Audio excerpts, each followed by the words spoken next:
Muito bem, boa tarde, Lucas. Boa tarde, Cauê. E legal ter você na série das entrevistas que despertam. E hoje o nosso tema é a vulnerabilidade pessoal, vulnerabilidade e seu poder. Antes da gente começar com o papo sobre vulnerabilidade, eu gostaria de que você se apresentasse. Fala um pouquinho, quem é você, Lucas Caldeira? Vamos lá. Então, no momento antes da minha apresentação, a despertar a mais nesse momento de quarentena, Covid, coronavírus. Quantos aprendizados que eu estou tendo e espero que as pessoas também reflitam dia a dia nesse momento aí. Importante também de se refletir e viver. Bom, eu sou nessa vida chamado de Lucas, uma pessoa no planeta Terra, trabalhando minha história, fazendo o que eu posso. Atualmente, presidente de um instituto do terceiro setor que trabalha com população em situação de rua, de nome Instituto Ninho Social, um instituto que abraça, que acolhe como uma mãe passarinho, projetos sociais que atuam com população em situação de rua. Em 2013, eu idealizei o Entrega por SP, que é uma mobilização social que vai para a rua para conversar com quem for dormir nas calçadas, sem perguntar primeiro para o voluntário em quem ele votou, onde que ele mora, qual que é a classe dele, o que ele faz, sua posição dentro do trabalho, e do lado de lá, na ponta, conversando com as pessoas em situação de rua sem o julgamento e tentando levar na positividade, fazendo com que a gente consiga acreditar que amanhã pode ser melhor. Nessas intenções nasce o projeto Lavanderia também, as relações que se fortalecem do lado de cá, onde alguns me consideram como referência com relação à população em situação de rua, e trabalhando minha história por aqui. Sei por que eu estou vivo, sei o que eu faço nesse momento no planeta Terra e quero ser útil nessa minha passagem. Que bacana, Lucas. Seu vídeo é maravilhoso. Recomendo a todos assistirem no Awaken Talks, onde você fala sobre o seu despertar. O nome, inclusive, é O Frio que Mudou Tudo. E é lindo, porque ele mostra o seu alinhamento com o seu processo. Você lembra dessa? Recebi de vocês. É o que está compondo aí meu cenário do dia de hoje, recebido do Awaken Talks. Há quase 2 anos, se eu não me engano. Eu acredito que sim. Demais. Que bacana, que bacana. Então, eu fico muito feliz de estar conversando com uma pessoa que está muito alinhada com o seu objetivo de vida, missão de vida, propósito, seja o nome que a gente queira dar. Sou muito honrado de ter você no meu círculo de amizades e de pessoas que estão fazendo bem para os outros. E o nosso tema de hoje é a vulnerabilidade. E esse é um tema tão, talvez, amplo, mas a gente quer dizer aqui sobre a vulnerabilidade pessoal e não simplesmente a vulnerabilidade social, na qual, inclusive, seus projetos atuam diretamente. Mas o que você, como ser humano, tem aprendido com a vulnerabilidade? E você acredita que há poder em você se colocar, se despir e se colocar vulnerável nas suas emoções, se eu posso dizer assim? Poxa, acho que começando pela última pergunta, Cauê, eu acredito, depois de 7 anos, com cada vez mais força, que ter me colocado em vulnerabilidade, em sair da zona de conforto da minha casa, naquela cama quentinha, e ir para a rua para conversar com uma pessoa que eu nunca vi na vida e que talvez nunca mais encontre, foi sim e é sim um poder, e poder visto aí com muita potência nos dias de hoje. Então, considero sim que vulnerabilidade é um poder. Talvez seja um poder para quem tá assistindo a gente e ainda não tenha essa resposta como é mesmo, afirmativa. Talvez esteja escondidinho por aí. Talvez nessa quarentena tenha se aflorado, ou aflora em algum momento da minha vida, aflorou com 29 anos. Não é igual aquelas contas matemáticas que os normalmente os nossos pais fazem, né? Terminou o colégio, vai para a faculdade, já está pronto para o mercado de trabalho, já escolheu a profissão. Pô, escolhi a profissão com 17, 18 anos. E calma, não, as coisas não... Nem sempre as coisas acontecem dessa forma. No tempo que ó, as escolas ou que outros lugares que têm esses temporais, né? Que são lugares temporais de momentos, nos colocam para a vida. A minha vida, meu despertar aconteceu com 29. E você tocou num ponto que já está bem ligado à minha segunda pergunta, que é como você descobriu isso em sua vida? Em qual momento da sua história? Você pode falar um pouco mais, mas tem um ponto aí que eu queria já adicionar na pergunta, como a gente já está bem sintonizado. Se aquele frio não tivesse tirado você da zona de conforto ou a sua vontade de realmente ir para a rua e se colocar vulnerável de ir para a rua à noite, nas madrugadas, se aquilo não acontecesse, será que você ia ser tão feliz como é hoje?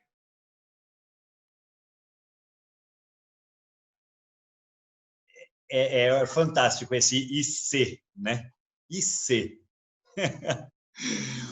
Para que todos estejam alinhados aí ao que a gente está falando, essa noite de frio que o Cauê sinaliza foi em 2013, quando eu passei um frio absurdo. Eu estava aqui em São Paulo, no conforto da minha casa, do meu colchão, bonitinho, tentando dormir, não conseguia.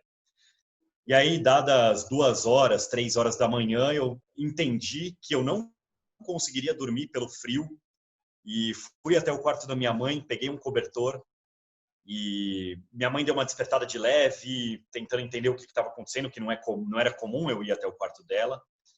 E voltei para cá, voltei para a cama, consegui dormir, estou aqui conversando com você, passado tantos anos aí e empenhado para esse cenário, para essa vida. E minha mãe me questionou no outro dia o que eu tinha ido fazer lá no quarto dela. Minha mãe foi o grande motor para essa saída da zona de conforto, para essa coragem, Cauê. Minha mãe não me deu a resposta pronta, mas ela levantou a bola para eu chutar e o gol estava ali, assim. E quando eu digo que o gol estava ali, foi... Minha mãe me perguntou o que eu fui fazer no quarto dela, se eu já não tinha um cobertor. E depois continuou perguntando sobre a minha janela, tentando entender outros momentos, outros lugares de onde podia estar o frio. Então, era da janela, era da porta, mas todos os cenários que traziam os privilégios de morar numa casa da classe média, de alvenaria, com janela que fecha, porta que fecha, num quarto só para mim e por aí vai. Mas quando eu digo que minha mãe levantou a bola e o gol estava ali, assim, pronto, já sem goleiro, foi porque depois dessas levantadas de bola para a compreensão do privilégio, ela leu uma notícia em voz alta de um jornal que estava na mesa, que 4 pessoas tinham falecido por conta do frio naquela noite. Então foi um tremendo de uma união das informações, claro, na hora eu falei, o frio que eu passei, eu tinha quantos agasalhos no meu quarto, quantos cobertores eu ainda conseguia pegar nessa casa, que não estavam em cima de nenhum, né, da minha mãe nem meu, não precisava pegar de ninguém. E, cara, esse foi o momento que a gente traz para todo mundo entender qual foi o meu despertar aí. Agora, se não fosse minha mãe, é esse famoso e se, né? Eu gosto de trabalhar nos caminhos abertos, de deixar minha vida, e continuo deixando, tá? Mesmo depois de saber o que eu quero fazer da vida, por que eu tô aqui. De deixar as portas abertas, os caminhos abertos para as pessoas colaborarem com mais potência nesse caminho ou mostrarem outros caminhos também que existem nessa nossa jornada. Então, a felicidade eu não sei, porque eu ainda não tô assim, eu tô, sabe, é difícil responder também essa pergunta, né? Porque você subentende que eu esteja feliz com a sua pergunta. Eu não sei se eu tô na felicidade plena, sabe? Eu ainda tô conquistando, tô nessa jornada aqui, tem muita coisa. Porque a gente tá trabalhando e falando sobre o tema vulnerabilidade, eu tô respondendo sobre mim. Mas se eu falar sobre com quem eu trabalho, quem é que tá junto comigo, Cara, falar sobre vulnerabilidade e poder, quem está em situação de rua pode me puxar a orelha, sabe? Para não dizer outra coisa, porque que vulnerabilidade é essa que eles estão nesse momento ou não? Nesse momento mais aflorado que a sociedade está percebendo mais, que existem pessoas que morrem de fome. Antes do Covid também, tá? Né? Mas acho que é melhor eu me concentrar aqui nas respostas que estão de sentimento Lucas do que tentar responder pelo outro. Exatamente, eu concordo e eu tenho certeza que a gente pode ter, a gente já falou um pouco sobre isso, uma segunda entrevista sobre o tema de redução das desigualdades, das comunidades, e aí a gente explora mais a vulnerabilidade que tanta gente está vivendo aí. Mas você se colocar vulnerável a ponto até de questionar a sua felicidade, eu vejo como algo nobre, como algo corajoso, porque não me parece muito comum você fazer uma pergunta para alguém e alguém te responder dizendo: você quer saber a verdade? A minha emoção me diz isso. Talvez eu não esteja tão feliz assim quanto parece ou quanto pressupõe. Então, essa vulnerabilidade me dá uma sensação de poder. Por que poder? Porque é uma liberdade. É você abrir o peito e dizer: eu sou isso, eu estou isso, e eu estou livre com esse fluxo. Acho que é por aí o que eu quis dizer, e se você quiser complementar algo. É, é engraçado que o ponto de vista das pessoas, quando conversam comigo, entendem que, sem conversar muito comigo, concluem que eu estou na felicidade. Mas eu tenho visto com uma certa frequência quando a gente vai na profundidade, quando a gente vai lá para o fundo, conversar sobre assuntos de fato que representam, de fato significativos, de ser, de estar, né, do momento, dos sentimentos, o que eu sinto. Eu tenho visto que as minhas emoções elas estão sendo bem colocadas nessa vulnerabilidade que você cita. E se eu transpareci isso, que que fique transparecido. Eu ainda não sei se eu estou na felicidade, sabe? A felicidade ainda tá me conquistando. Mas eu tenho tranquilidade para dizer que eu estou dormindo com a cabeça tranquila, sabendo que eu estou fazendo o que eu posso e que eu estou honrando os aprendizados das pessoas que abriram o caminho nessa minha história. Que bacana, que bacana. E até para deixar mais leve, talvez menos filosófico, no começo do nosso aquecimento você comentou o seguinte, você falou: poxa, estou na minha casa, tenho 2 cachorros, talvez em algum momento eles possam me deixar numa situação vulnerável aqui. E a vulnerabilidade está em todo lugar, em todo momento. Basta a gente reconhecer. E me parece que ao assumir, a gente fica mais leve. Até porque você tem chance de ouvir do outro algo. Fica tranquilo. É uma entrevista e todo mundo sabe que eu estou na minha casa e você na sua.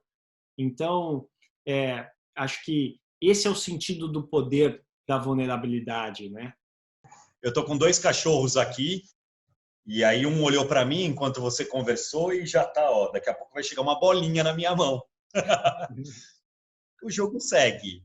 A gente está bem naquela informação ali de girar os pratinhos. Quantos pratinhos que cada um está girando, ainda mais dentro de casa e nesse cenário. Tem vários confortos, que bom, né? Que bom que a gente está falando das nossas casas, mas também cheio de vulnerabilidade. É maluco, é Cheio. maluco.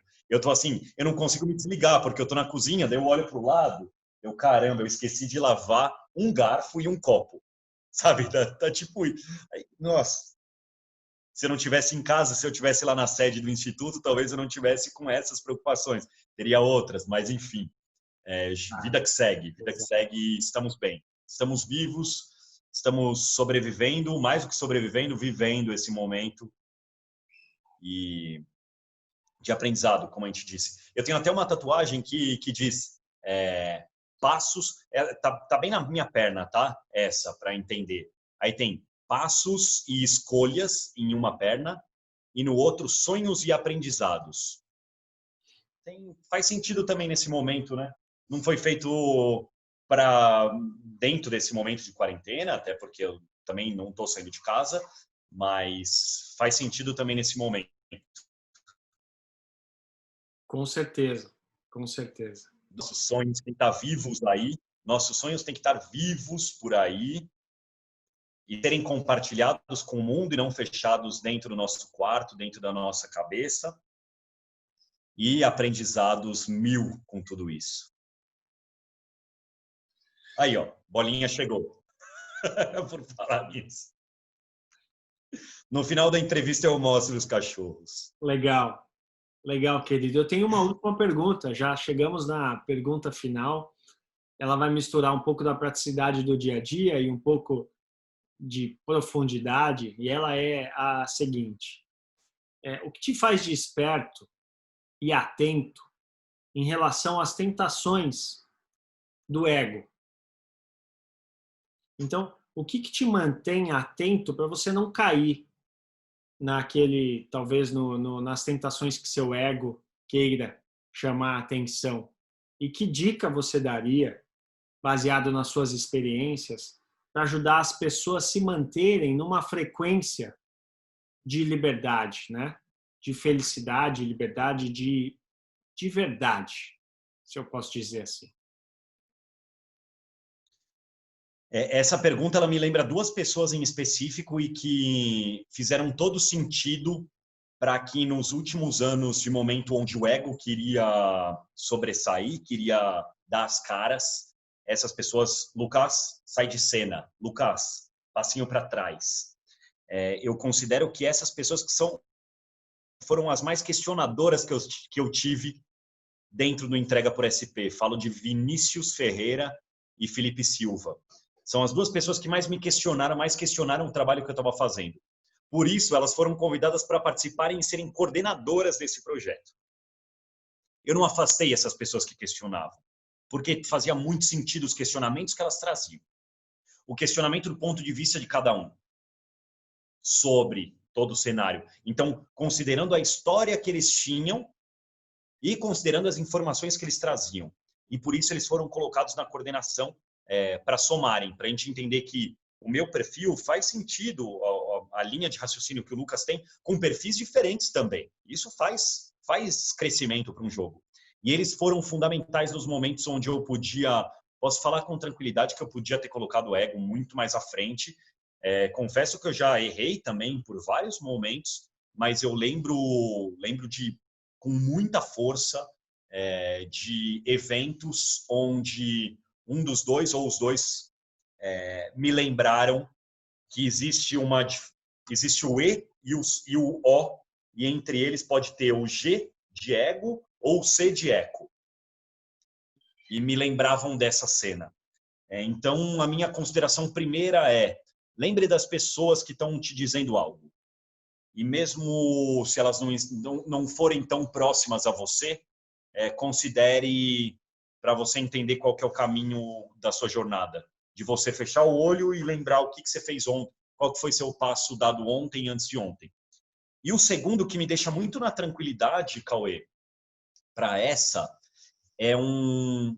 não sei se você se atentou, você tem muito essa atenção na sua fala. Você se dedica, não sei se acho que nem é mais policiar para essa, eu ainda estou me policiando nessa minha fala, porque você deve ter a mesma idade que eu, bem próximo, e a gente nasceu com essa de eu sou presidente, eu sou motorista, eu sou engenheiro, eu sou advogado, eu sou médico. Então quer dizer que dias atrás eu sou motorista, porque eu estava na direção. Eu estava motorista, né? Hoje eu estou na presidência do instituto. Então essa diferença de ser e estar, para mim, a partir da minha compreensão e policiamento na utilização delas, eu sou o Lucas. Eu estou presidente do Instituto Ninho Social. isso começa a me lembrar e me baixar esse sentido do ego. Eu acho que diretamente, inconscientemente, quando a gente fala eu sou o presidente, eu sou isso, eu sou aquilo, já sobe um ego cabuloso, um ego já estufa o peito, já vira... E eu acho muito bacana, até quando eu falo como que as pessoas, eu gosto de olhar a cara das outras pessoas, nossa, ele falou de um jeito diferente que ele é presidente. Então, acho que eu sinalizaria dois fatores com relação a esse ego, de forma rápida aí para você. Primeiro, atentar aos sinais dos amigos e às falas deles. Isso te coloca sempre das pessoas que te querem bem e estão te dizendo algo. E a segunda, lembrar da fase momento e lembrar de quem é você. Então, quando eu me apresentei, eu utilizei uma frase muito de um cara que me questionou também muito durante a passagem que ele teve na vida aqui, Oswaldo Oliveira. As pessoas vão achar que eu sou cheio de tatuagens aí, sou uma coleção de figurinhas, mas eu tenho uma tatuagem também dele, com uma frase dele que é essa, que diz: eu sou uma pessoa no planeta Terra, trabalhando a minha história e fazendo o que eu posso. Eu tenho essa tatuagem ao contrário, no peito, para todo dia, quando eu me olho no espelho, eu lembrar disso. Sabe, uma reafirmação disso. Eu sou uma pessoa e estou fazendo o que eu posso. E não me chibato para as coisas que eu não consigo, que eu não posso fazer. Então, essa acho que vale como um resumo ou uma soma, um conjunto dessas informações e reflexões que eu trago. Mas a gente pode ter várias. O que você entende aí? O que você também consegue compartilhar comigo? Também quero ouvir um pouquinho de você, o entrevistado, ouvindo o entrevistador sobre ego. Para mim é um assunto que desperta muito, que é bacana a gente sentar para conversar sobre. Sem dúvida. Não sei se a gente tem tempo, como que é essa? Talvez o ego seja um papo, você está dando um tema para uma nova entrevista, mas eu gosto muito, Lucas, de perceber que o ego não é inimigo. Em vários momentos da minha vida, eu critiquei meu ego e falava como se ele fosse meu inimigo. Então, depois eu resolvi acolher e perceber que, na verdade, eu sou o que eu sou, estou desempenhando o meu papel aqui, e não é culpa do ego, não. Ele só está me levando do meu desenvolvimento. E também do meu auto-amor. Porque esse é o papel do ego também. Ele te leva para você se cuidar, preservação, todo o seu instinto de preservação está aí. Só que essa válvula, ela é difícil de ser calibrada. Só por isso ele é algo negativo, né? O ego é do diabo? Não. Então, eu vim aprendendo isso, mas eu critiquei muito. Então, me colocando numa abertura de vulnerabilidade, dizer como eu pensei por muitos anos que o ego era inimigo. E aí eu percebi que não é assim. E numa outra entrevista eu falei um pouco e ouvi o entrevistado falando sobre a dualidade, né? A gente tem a mania de entender a dualidade. Talvez usar a dualidade para pensar estou e sou, beleza, vamos olhar assim. Estou desempenhando esse papel nessa vida. Estou desempenhando nessa trajetória esse papel, nesse momento. Isso me define o que eu sou? Não, talvez o como eu faço o que eu estou fazendo me define o que eu sou. Então, se colocar humildemente vulnerável na posição de dizer eu estou fazendo isso e faço dessa forma muito mais do que sou. Então, talvez esse seria um pouco o meu complemento para o que você comentou e até perguntou. Enfim, e aí acho que vai muito além se a gente quiser falar do ego aqui. Boa, muito bem, muito bem. Eu queria te agradecer. Pô, que alegria. Te agradecer, é uma alegria. Muito obrigado por participar das entrevistas que despertam sobre o tema vulnerabilidade no nosso canal do Awaken Talks. Convido a todos a assistirem as outras entrevistas também e a você assistir as outras entrevistas para que a gente Fortaleza, essa rede, sobre esse tema e muitos outros que virão. Passo a palavra de novo para você.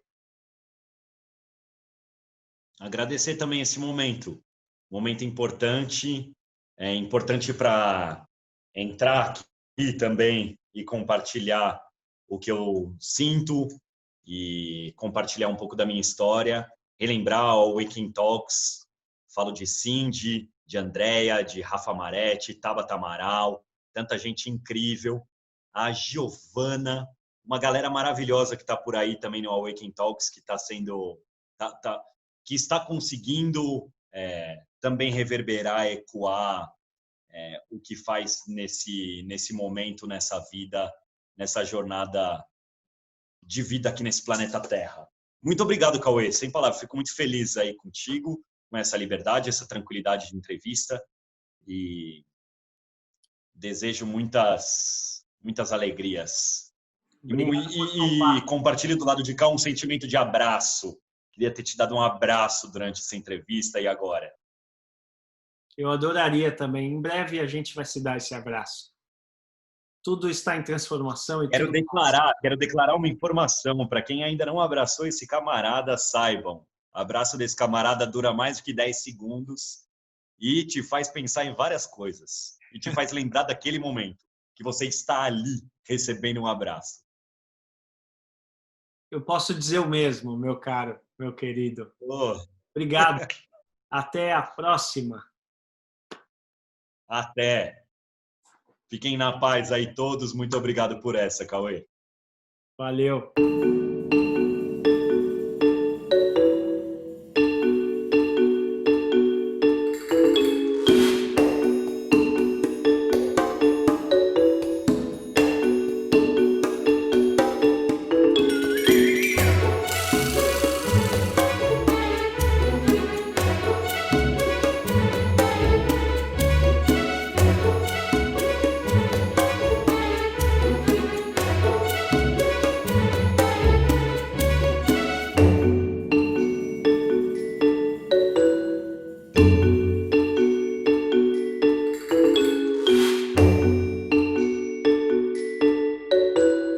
Thank you.